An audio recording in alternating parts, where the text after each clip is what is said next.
ایران کی جانب سے امریکہ کو ایک سخت پیغام دیا گیا ہے۔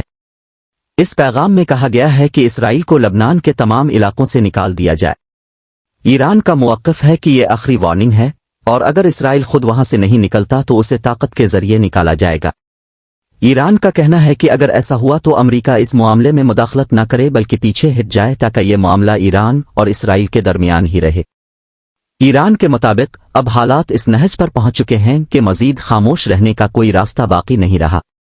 ان کا کہنا ہے کہ اگر امریکہ نے اسرائیل کی کسی بھی قسم کی فوجی مدد کی تو پھر امریکہ کو بھی نتائج بھگتنا ہوں گے۔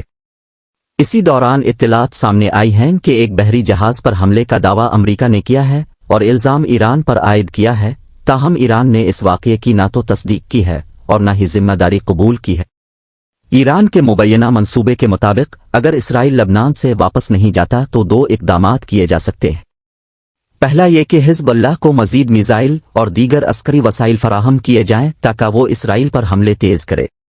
دوسرا یہ کہ ایران خود بھی براہ راست جنگ میں شامل ہو سکتا ہے، جس کے بعد یہ تنازع لبنان، ایران اور اسرائیل کے درمیان ایک کھلی جنگ کی شکل اختیار کر سکتا ہے۔ زمینی صورتحال کے بارے میں بھی خدشات ظاہر کیے جا رہے ہیں کہ اگر لڑائی بڑھتی ہے تو زمینی افواج آمنے سامنے آ سکتی ہیں۔ ایسی صورت میں بمباری کے ساتھ ساتھ براہ راست زمینی جھڑپوں کا بھی امکان ہے، جس سے حالات مزید بے قابو ہو سکتے ہیں۔ ایران کا موقف ہے کہ مذاکرات میں اسرائیل کے انخلا کی بات واضح ہو چکی ہے، لیکن ابھی تک عملی طور پر ایسا نہیں ہوا، جس کی وجہ سے کشیدگی برقرار ہے۔ اس کے ساتھ ساتھ ایک اور معاملہ بھی زیر بحث آیا ہے، جس میں امریکہ کی جانب سے یہ موقف سامنے آیا کہ ایران کو فراہم کیے جانے والے مالی وسائل زرعی مصنوعات کی خریداری کے لیے استعمال کیے جا سکتے ہیں۔ اس کے جواب میں ایران نے کہا کہ وہ امریکی زرعی بیج یا مصنوعات استعمال کرنے میں دلچسپی نہیں رکھتا۔ ایران کا دعویٰ ہے کہ امریکی بیج جینیاتی طور پر تبدیل شدہ GMO ہوتے ہیں، جبکہ وہ اپنی مقامی اور قدرتی زرعی پیداوار پر انحصار کرتا ہے۔ ایران نے مزید کہا کہ اس کے ہاں پیدا ہونے والے پھل اور زرعی اجناس قدرتی اور نامیاتی آرگینک ہوتے ہیں، اسی لیے وہ بیرونی بیج زرعی امداد کی ضرورت محسوس نہیں کرتا۔ ان کے مطابق ایران اپنی زرعی خود کفالت برقرار رکھے گا اور اس حوالے سے کسی دباؤ کو قبول نہیں کرے گا۔ اسی تناظر میں یہ بھی کہا گیا کہ ایران نے امریکہ کے بعض بیانات کو مسترد کرتے ہوئے دعویٰ کیا کہ وہ صرف اپنی محنت اور مقامی وسائل پر انحصار کر رہا ہے۔ دوسری طرف بعض تجزیوں میں یہ تاثر بھی دیا گیا کہ حالیہ جنگی صورتحال کے بعد خطے میں معاشی سرگرمیوں کو شدید دھچکا پہنچا ہے۔ بین الاقوامی جریدوں اور معاشی تجزیوں کے مطابق مشرق وسطی میں جاری کشیدگی نے سرمایہ کاری، سیاحت، تجارتی سرگرمیوں اور سیکیورٹی پر منفی اثرات مرتب کیے ہیں۔ اگر یہی صورتحال برقرار رہی تو نہ صرف خطے بلکہ عالمی معیشت کو بھی مزید مشکلات کا سامنا کرنا پڑ سکتا ہے۔ اس دوران عالمی مالیاتی منڈیوں میں بھی غیر یقینی کیفیت دیکھی جا رہی ہے۔ بعض اسٹاک مارکیٹوں میں شدید اتار چڑھاؤ ریکارڈ کیا گیا، جبکہ سرمایہ کاروں میں بے چینی پائی گئی۔ اسی تناظر میں کرپٹو کرنسی خصوصاً بٹکوائے میں سرمایہ کاری کرنے والے افراد کے حوالے سے بھی یہ دعویٰ کیا گیا کہ بہت سے لوگوں کو بھاری مالی نقصان اٹھانا پڑا، اگرچہ اس کی وجوہات پر مختلف ماہرین کی آرا مختلف ہے۔ تجزیہ نگاروں کے مطابق اگر خطے میں کشیدگی کم نہ ہوئی تو عالمی منڈیوں پر اس کے اثرات مزید گہرے ہو سکتے ہیں، جس سے سرمایہ کاری، تجارت اور مالیاتی استحکام کو نئے چیلنجز درپیش ہوں گے۔ اس صورتحال پر مزید تبصرہ کرتے ہوئے کہا گیا کہ اگر عالمی کشیدگی میں اضافہ ہوتا رہا تو اس کے اثرات دنیا کی بڑی معیشتوں پر بھی نمایاں ہو سکتے ہیں۔ مثال کے طور پر جنوبی کوریا کی اسٹاک مارکیٹ میں آنے والی گراوٹ کا ذکر کرتے ہوئے کہا گیا کہ یہ اس بات کی علامت ہے کہ عالمی سرمایہ کار غیر یقینی صورتحال کا شکار ہے۔ جنوبی کوریا کو دنیا کی بڑی صنعتی معیشتوں میں شمار کیا جاتا ہے، جہاں سے electronics, mobile phone, T V, washing مشینیں اور دیگر جدید مصنوعات پوری دنیا میں برآمد کی جاتی ہیں۔ اگر ایسی مضبوط معیشت بھی دباؤ کا شکار ہو تو اس سے عالمی معیشت کے بارے میں خدشات مزید بڑھ جاتے ہیں۔ مزید کہا گیا کہ اگر اسرائیل دوبارہ جنگ کا دائرہ وسیع کرتا ہے تو حالات مزید خراب ہو سکتے ہیں۔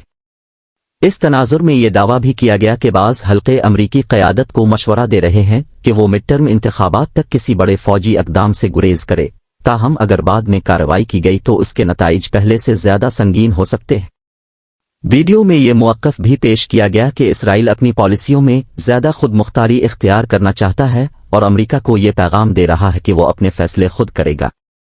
تاہم تجزیہ یہ پیش کیا گیا کہ اگر اسرائیل تنہا کسی بڑے فوجی محاذ پر اترتا ہے تو اس کی قیمت بھی اسے خود ہی ادا کرنا پڑے گی۔ مزید کہا گیا کہ آنے والے دنوں میں نہ صرف اسرائیل بلکہ امریکہ کو بھی بڑے سفارتی اور عسکری چیلنجز کا سامنا کرنا پڑ سکتا ہے۔ اگر لبنان کے محاذ پر جنگ دوبارہ شدت اختیار کرتی ہے تو اسرائیلی افواج کے لیے اسے سنبھالنا آسان نہیں ہوگا۔ ویڈیو میں یہ دعویٰ بھی کیا گیا کہ اسرائیلی فوج طویل عرصے سے مسلسل جنگی دباؤ کا شکار ہے اور متعدد رپورٹس کے مطابق فوج کے اندر تھکن اور بیزاری پائی جاتی ہے۔ اسی لیے اگر ایک اور بڑا محاذ کھلتا ہے تو اس کے نتائج پہلے سے کہیں زیادہ پیچیدہ ہو سکتے ہیں۔ مجموعی طور پر تجزیہ یہ پیش کیا گیا کہ خطے میں حالات اب بھی انتہائی حساس ہیں اور ویڈیو میں مزید کہا گیا کہ امریکہ کو اس بات کا بخوبی اندازہ ہے کہ اگر وہ مکمل طور پر اس معاملے سے پیچھے ہٹ گیا تو خطے میں ایران کا اثر و رسوخ مزید بڑھ سکتا۔ اسی تناظر میں یہ سوال بھی اٹھایا گیا کہ ایران کو دیے جانے والے مبینہ $300 ارب کے حوالے سے امریکہ عالمی برادری کو کس طرح مطمئن کرے گا اور اس کی کیا توجہ پیش کرے گا۔ ویڈیو میں دعویٰ کیا گیا کہ اس بارے میں ابھی تک واضح جواب سامنے نہیں آیا۔ مزید کہا گیا کہ اگرچہ امریکہ اور ایران کے درمیان بعض معاملات پر وقتی پیش رفت ہوئی ہے لیکن خطے میں کشیدگی مکمل طور پر ختم نہیں ہوئی۔ خلیجی ممالک کی جانب سے بھی یہ مطالبہ سامنے آیا ہے کہ اسرائیل کو لبنان سے واپس جانا چاہیے، تاہم اگر ایسا نہ ہوا تو ایران کے ممکنہ رد عمل کے بارے میں مختلف خدشات ظاہر کیے جا رہے ہیں۔ ویڈیو میں یہ بھی کہا گیا کہ اسرائیل نے مبینہ طور پر اپنے ہوائی اڈوں اور دفاعی تیاریوں کے حوالے سے کئی اقدامات کیے ہیں، جبکہ اس کے سیاسی رہنماؤں کی جانب سے یہ موقف بھی سامنے آیا کہ اسرائیل ضرورت پڑنے پر اپنے فیصلے خود کرے گا۔ تاہم تجزیہ پیش کیا گیا کہ اگر اسرائیل اکیلے کسی بڑی جنگ میں داخل ہوتا ہے تو اس کے لیے حالات آسان نہیں ہوں گے۔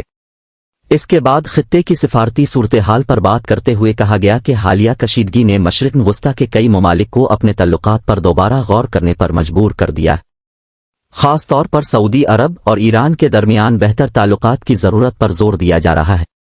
بعض اخبارات اور تجزیوں میں بھی اس امکان کا ذکر کیا گیا ہے کہ دونوں ممالک مستقبل میں سفارتی تعاون کو مزید فروغ دے سکتے ہیں۔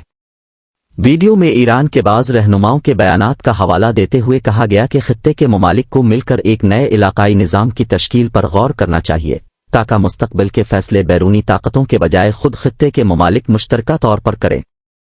آخر میں کہا گیا کہ اگر خطے کے ممالک کسی مشترکہ معاہدے یا نئے سفارتی فریم ورک پر متفق ہو جاتے ہیں تو اس سے مشرق وسطی کی سیاست میں ایک بڑی تبدیلی آ سکتی، تاہم یہ سب آنے والے وقت کی پیش رفت پر منحصر ہوگا۔